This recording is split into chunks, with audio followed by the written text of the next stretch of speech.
কয়েকটা দিন ধরে তো তোমাদের সাথে সেরকম একটা ব্লগ শেয়ার করতে পারছিলাম না। আসলে আমার শরীরটা না একদমই ভালো ছিল না। তো যাই হোক, হ্যালো বন্ধুরা, সুপ্রভাত। কেমন আছো তোমরা সবাই? আশা করছি সবাই খুব ভালো আছো আর সুস্থ আছো। আমার আরও একটি নতুন ভিডিওতে তোমাদের সকলকে অনেক অনেক ভালোবাসা জানিয়ে আজকের এই ভিডিওটা শুরু করছি। আর আশা রাখছি তোমাদের আজকের এই ভিডিওটা দেখতে ভীষণ ভালো লাগবে। তো ভিডিওটির সঙ্গে দেখো আর আমাকে পারলে একটা কমেন্ট করে জানিও ভিডিওটি দেখার পর তোমাদের কেমন লাগলো। তো যাই হোক, আজকে হলো বুধবার। আমি তোমাদের সাথে ওই গত বুধবারের ভিডিওটাই শেয়ার করছি, যদিও ভয়েস ওভার দিচ্ছি।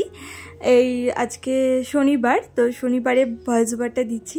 সেদিন তো ভিডিও শ্যুট করেছিলাম, তবে ভয়েস ওভার তো দিতে পারিনি, আর এডিটিংটাও করা হয়নি। কালকে আমি এডিটিং করেছিলাম, মানে গত শুক্রবারে করেছিলাম।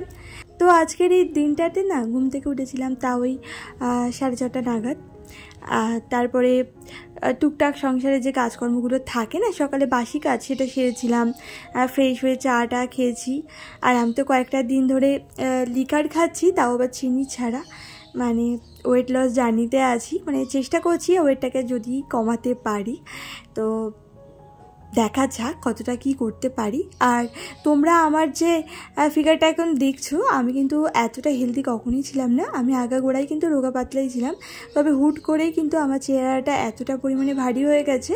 আসলে আমার তো অনেকটা শরীর খারাপ ছিল, তোমরা অনেকেই জানো। পুরনো বন্ধুরা যারা আছো তারা তো জানোই যে আমার অপারেশন হয়েছে পরপর 2টো, আর তার জন্য তো আমাকে 1 বছর ধরে ওষুধ খেয়ে যেতে হচ্ছিলো। প্রচণ্ড পরিমাণে শরীরটা আমার খারাপ ছিল, একদম মরে যাবার মতো অবস্থায় ছিল। তো যাই হোক, সেখান থেকেই ওষুধ খেয়ে খেয়ে কিন্তু আমার এতটা পরিমাণে মানে শরীরটা ফুলে গেছে। ভিতরে কিন্তু কিছুই না, ওই মাকাল ফলের মতো। বাইরেটা যেমন দেখতে, ভিতরে কিছুই থাকে না, সেরকম বাইরে থেকে কিন্তু এতটা ফুলে গেছে। তো যাই হোক, এখন তো ওষুধপত্র বন্ধ হয়ে গেছে। তারপরে একটু ওয়েট লস করার চেষ্টাও করছি। তো মোটামুটি 3 কেজির মতো ওয়েট কমেছে। কয়েকটা দিন আগে কিন্তু আমি মানে চেক করেছিলাম। তো যাই হোক, এদিকে দেখো রান্নাঘরে তো এসেছিলাম খানিকক্ষণ আগে। তো এসে আগে ভাতটা না ঝটপট বসিয়ে, তারপরে কিছু বাসন টাসন ছিল সেগুলো গুছিয়ে নিয়ে, তারপরে তরি তরকারিগুলো কেটে নিলাম। মানে আজকে যা যা রান্না করব সেগুলোর মশলাপাতিগুলো একটু গুছিয়ে টুছিয়ে রান্নাটাও বসিয়ে দিয়েছি। আর আজকে একটু তেলাপিয়া মাছের ঝাল করছি, তাও আবার গাটি কচু দিয়ে। আর ভীষণ ভালো লাগে জানো তো আমার গাটি কচু দিয়ে তেলাপিয়া মাছের ঝাল। তোমরা কারা কারা খাও আমাকে কমেন্ট করে জানিও। তো যাই হোক, আর আজকে দেখো একটু সুজিও করছি রুটি খাবার জন্য। রুটি খাওয়ার জন্য আজকে আর কোনো রকম ওই তরি তরকারি করছি না। অনেকটা দিন ধরেই না রুটির সাথে তো তরি তরকারি খাওয়াই হয়, তো আজকে ভাবলাম সুজিই করি। আর তোমাদের দাদাভাই না কিছুদিন আগে এখানে একটা ক্যারাম বোর্ড ওই যে প্রতিযোগিতা হয়, তো সেখানে অংশগ্রহণ করেছিল। আর এই যে কেটলিটা দেখছো, এটা প্রাইজ পেয়েছিল, 2nd হয়েছিল মানে ওদের টিমটা। তো যাই হোক, তোমাদের সাথে আগের দিনে ভিডিওতে শেয়ার করেছিলাম, তো তখন বলা হয়নি, তো আজকে ওই জন্য বলে দিলাম। তো যাই হোক, তারপর দেখো এখন সোজা ছাদে চলে এসেছি। আর এরই মাঝে তো অনেক কাজকর্ম ছিল সংসারে, তো সেটা তো সেরেই ছিলাম। আর সবটা তো ভিডিও করা সম্ভব হয় না, সেজন্য না ভিডিও করতে পারিনি। তবে ইচ্ছা আছে তোমাদের সাথে একদম সকাল থেকে সন্ধে পর্যন্ত বা রাত পর্যন্ত A to Z প্রত্যেকটা কাজ মানে খুঁটিনাটি সবটাই শেয়ার করার। তবে কয়েকটা দিন ধরে তো সেরকম শেয়ার করছি না, যদিও তোমরা তো জানোই আমার এই চ্যানেলটা বড্ড ছোট। আর বেশি বড় ভিডিও যদি দিই তোমাদের সাথে, তোমাদের হয়তো দেখতে ভালো নাও লাগতে পারে বা স্কিপ করে যেতে পারো, আর তাতে না আমার চ্যানেলের রিচটাও ডাউন হয়ে যেতে পারে। সেজন্য একটু ছোট ছোট করে ভিডিও শেয়ার করার চেষ্টা করছি। তো তোমরা যদি বলো আমি অবশ্যই বড় ভিডিও তোমাদের সাথে শেয়ার করব, তো আমাকে তোমরা প্লিজ কমেন্ট করে জানিও, তাহলে আমি অবশ্যই তোমাদের সাথে শেয়ার করার চেষ্টা করব 15-20 মিনিটের ভিডিও। আর তো যাই হোক, ওইদিকে জামা কাপড়টাও দেখলে মেলে দিয়ে এলাম। আর ওই জামা কাপড়টা না আমি তার আগের দিন কেচেছিলাম, মানে মঙ্গলবার দিন কেচেছিলাম। তো সেদিন তো শোকায়নি একটা জামা কাপড়ও, সারাটা দিন ধরে বৃষ্টি হয়ে গেছে।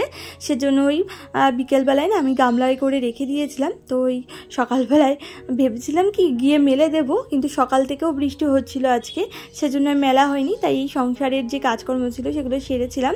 তো এখন দেখলাম বৃষ্টিটা বন্ধ হয়েছে, তাই এখন গিয়েই মেলে দিয়ে এসেছি। আর খানিকক্ষণ আগে বৃষ্টিটা বন্ধ হয়েছিল, তখন এই যে রান্নাটা করছিলাম বলে যেতে পারিনি, তাই এখনই গিয়ে মেলে দিয়ে এলাম।